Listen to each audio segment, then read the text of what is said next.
The first question is whether we should have gone into the war in the first place.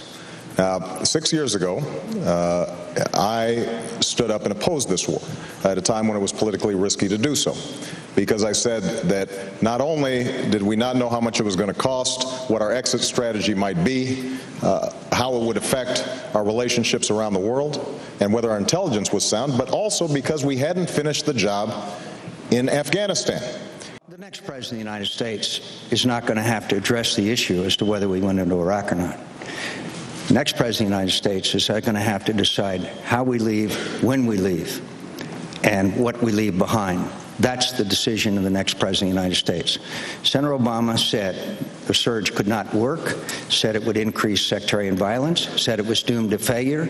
Recently on a television program, he said it exceeded our wildest expectations.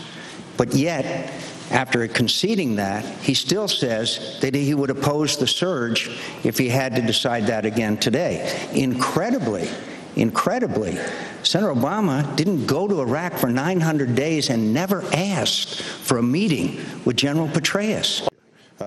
Senator McCain is absolutely right that the violence has been reduced as a consequence of the extraordinary sacrifice of our troops and our military families. They have done a brilliant job, and General Petraeus has done a brilliant job. But understand, that was a tactic designed to contain the damage of the previous 4 years of mismanagement of this war. And so John, you like to pretend like the war started in 2007.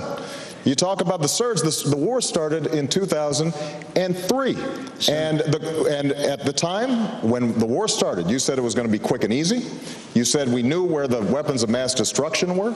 You were wrong. You said that we were going to be greeted as liberators.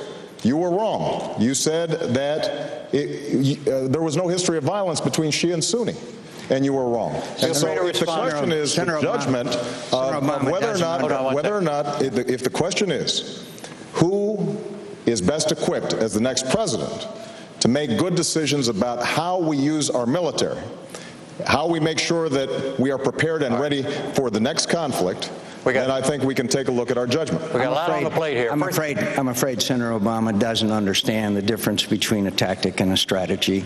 The strategic question that the president has to ask is not whether or not we are employing a particular approach in the country once we have made the decision to be there. The question is, was this wise? Osama bin Laden and General Petraeus have one thing in common that I know of. They both said that Iraq is the central battleground. Now, General Petraeus has praised the successes, but he said those successes are fragile. And if we set a specific date for withdrawal, and by the way, Senator Obama's original plan, they would have been out last spring before this surge ever had a chance to succeed. And I understand why Senator Obama was surprised and said that the surge succeeded beyond his wildest expectations, didn't exceed beyond mine, because I know that that's a strategy that has worked and can succeed. But if we snatch defeat from the jaws of victory and adopt Senator Obama's plan, then we will have a wider war, and it'll make things more complicated throughout the region, including in Afghanistan.